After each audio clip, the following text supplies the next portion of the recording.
بخت نصر بادشاہ ابتدا میں نہایت نیک بخت و صالح تھا۔ حضرت زکریا و یحییٰ کی نہایت اطاعت کرتا تھا۔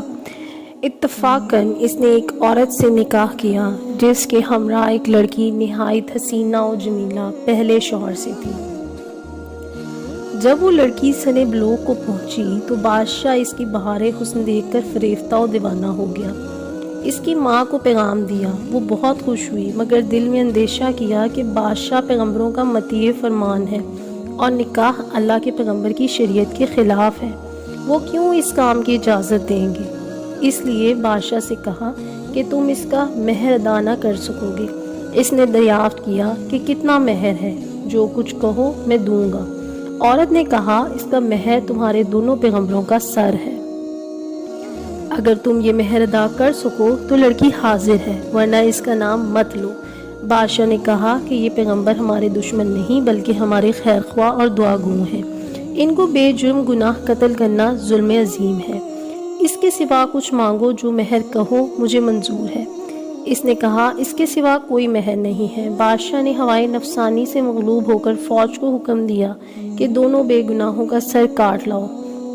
حکم کے بموجب سپاہیوں نے جا کر اول حضرت یحییٰ کو بیت المقدس میں قتل کیا اور حضرت زکریا علیہ السلام یہ حال دیکھ کر جنگل کی طرف بھاگے۔ فوج پیچھے ہوئی اور شیطان نے ان کی رہنمائی کی۔ جب سپاہیوں نے آ دبایا اور گھیر لیا تو حضرت زکریا علیہ السلام نے ایک درخت سے التجا کی کہ مجھ کو اس وقت پناہ دے۔ وہ درخت پھٹ گیا، یہ اس کے اندر سما گئے، وہ پھر بند ہو گیا، لیکن قدرے کپڑا باہر رہ گیا۔ فوج متحیر ہوئی، یہ کہاں غائب ہو گئے؟ شیطان نے نشان دیا کہ اس درخت کے اندر ہے اور یہ کپڑا ان کے موجود ہونے کی علامت ہے۔ پھر شیطان نے آرا کی ترکیب بتلائی، درخت چیرا گیا۔ جب نوبت آرا کے سر تک پہنچی تو حضرت یحییٰ علیہ السلام نے سسکی بھری۔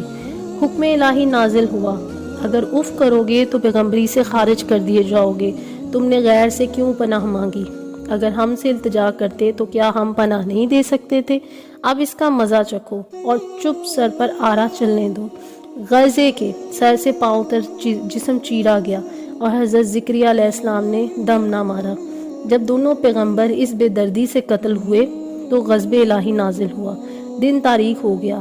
ایک بادشاہ فوج خونخوار لے کر چڑھا اور اس شہر کے باشندوں کو گرفتار کر لیا۔ حضرت یحییٰ علیہ السلام کا خون بند نہ ہوتا تھا، جب قبر میں رکھتے تھے تو قبر خون سے لبریز ہو جاتی تھی۔ بادشاہ کے لشکر نے قسم کھائی کہ جب تک خون بند نہ ہوگا میں قتل سے باز نہ رہوں گا۔ ہزارہ آدمی تیغ کر دیے لیکن خون بند نہ ہوا۔ اس وقت ایک شخص حضرت یحییٰ علیہ السلام کی لاش پر آیا اور کہا کہ تم پیغمبر ہو یا ظالم؟